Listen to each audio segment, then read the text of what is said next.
Assalamualaikum warahmatullahi wabarakatuh. Anak-anak kelas 6 SD Muhammadiyah Insan Kreatif Kembaran. Hari ini pelajaran kemuhammadiyahan kita masih akan belajar di bab 3 yaitu kiprah dan perjuangan Kiai Haji Mas Mansur. Pertemuan yang lalu kita sudah belajar tentang kiprah Kiai Haji Mas Mansur di Muhammadiyah. Dan pada hari ini kita akan belajar tentang kiprah dan perjuangan Kiai Haji Mas Mansur dalam rangka mewujudkan kemerdekaan. Nah, marilah kita mulai dengan melafadzkan basmalah bersama-sama. Bismillahirrahmanirrahim. Kiai Haji Mas Mansur. Pada masa penjajahan Belanda, Kiai Haji Mas Mansur kembali pulang ke kota kelahirannya yaitu Surabaya. Saat itu di Surabaya sedang ramai, sedang semangat-semangatnya kaum revolusioner. Saat itu Kiai Haji Mas Mansur memilih Sentral Syarikat Islam atau CSI sebagai lahan pengabdian beliau di bidang politik. Dan akhirnya beliau kemudian menjadi penasehat di organisasi tersebut.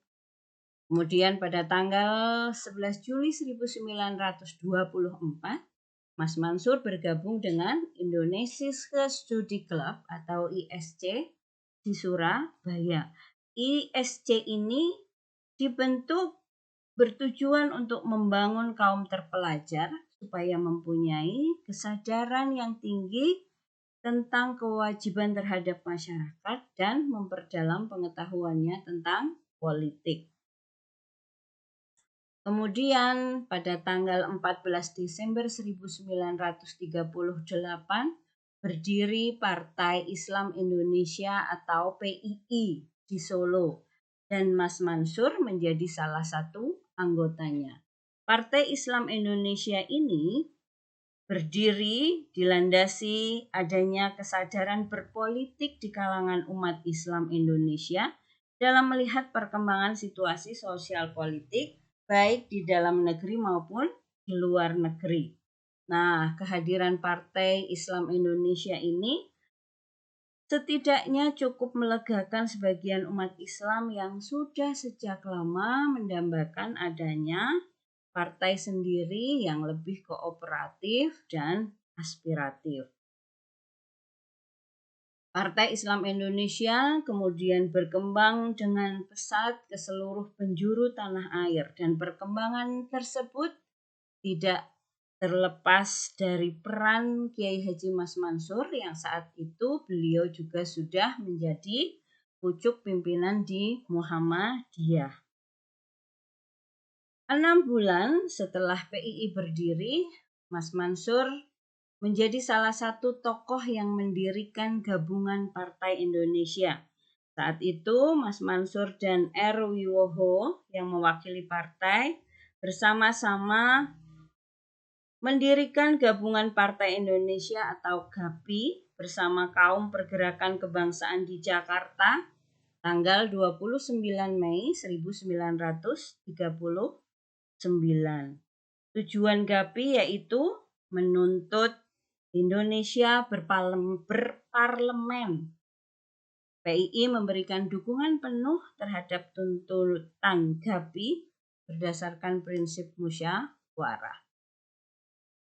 Kongres pertama PII pada tanggal 11 April 1940 salah satunya adalah mencetuskan terbentuknya Negara Kesatuan Indonesia di bawah pemerintah pusat yang demokratis.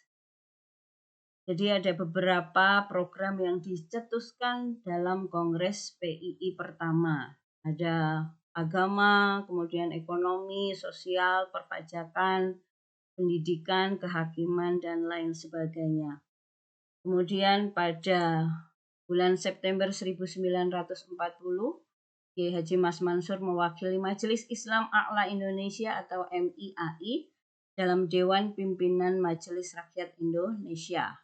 Majelis Rakyat Indonesia itu seperti saat ini MPR, Majelis Permusyawaratan Rakyat. Pada tahun 1941, Mas Mansur terpilih menjadi Ketua MRI. Jadi saat itu pemilihan dilaksanakan secara demokratis, bebas rahasia, tanpa campur tangan pemerintah, dan kemudian menunjuk Mas Mansur sebagai Ketua MRI. Akan tetapi beliau menolak, tidak bersedia mengemban kepercayaan Kongres tersebut karena beliau lebih memilih untuk aktif di Muhammadiyah. Ketika masa pendudukan Jepang, 9 Maret 1943, Mas Mansur bersama dengan Insinyur Soekarno, Muhammad Hatta, dan Ki Hajar Dewantoro, kemudian mereka dijuluki dengan 4 serangkai menduduki posisi kunci dalam gerakan Putra, Pusat Tenaga Rakyat. Putra ini dibentuk oleh Jepang, maksud dan tujuannya untuk memberikan kepuasan pada bangsa Indonesia di bidang politik, sekaligus sebagai alat untuk mengeksploitir kekayaan Indonesia bagi keperluan Perang Asia Timur Raya. Nah, itu tujuan utama dibentuknya Putra. Tanggal 1 Maret 1944, Putra meleburkan diri dalam organisasi Jawa Hokokai, dan 28 Mei 1945 terbentuklah BPUPKI, Badan Penyelidik Usaha Persiapan Kemerdekaan Indonesia, dan Mas Mansur menjadi salah satu anggotanya. Kemudian 7 Agustus 1945, BPUPKI diganti dengan PPKI, Panitia Persiapan Kemerdekaan Indonesia. Setelah proklamasi, kesehatan Kiai Haji Mas Mansur mulai melemah dan akhirnya kembali ke Surabaya pada akhir Oktober 1945. Tanggal 10 November 1945, pecahlah pertempuran Surabaya. Meskipun kondisi kesehatan Kiai Haji Mas Mansur semakin melemah, beliau tetap berjuang di balik layar. Jadi pemuda-pemuda yang saat itu berjuang di lapangan sering sekali diam-diam datang ke rumah Kiai Haji Mas Mansur untuk berkonsultasi dan mendapatkan wejangan darinya. Karena itu juga kerap kali peluru-peluru dari penjajah menembus tembok rumah Kiai Haji Mas Mansur. Kemudian karena perjuangan beliau ditangkap dan dipenjara oleh tentara Belanda, yaitu Nika, dan beliau wafat di tahanan pada tanggal 25 April 1946. Dan beliau dimakamkan di Dipo, Surabaya. Atas perjuangan beliau, kemudian pada tanggal 17 Agustus 1960, Kiai Haji Mas Mansur memperoleh anugerah tanda kehormatan Bintang Mahaputra tingkat 2 dan ditetapkan sebagai pahlawan kemerdekaan nasional Indonesia berdasarkan keputusan Presiden RI nomor 162 tahun 1964. Kiai Haji Mas Mansur menjadi pahlawan kemerdekaan nasional Indonesia. Ada satu pesan yang ditulis oleh beliau dalam buku Pemuda dan Tanah Air. Pemuda-pemuda yang telah diberi peninggalan oleh datuk nenek moyang kita, yang seindah dan secantik itu wajiblah ia pelihara. Wajib ia penuhi kewajiban-kewajiban sebagai seseorang yang diberi peninggalan. Itu tadi yang disampaikan oleh Kiai Haji Mas Mansur.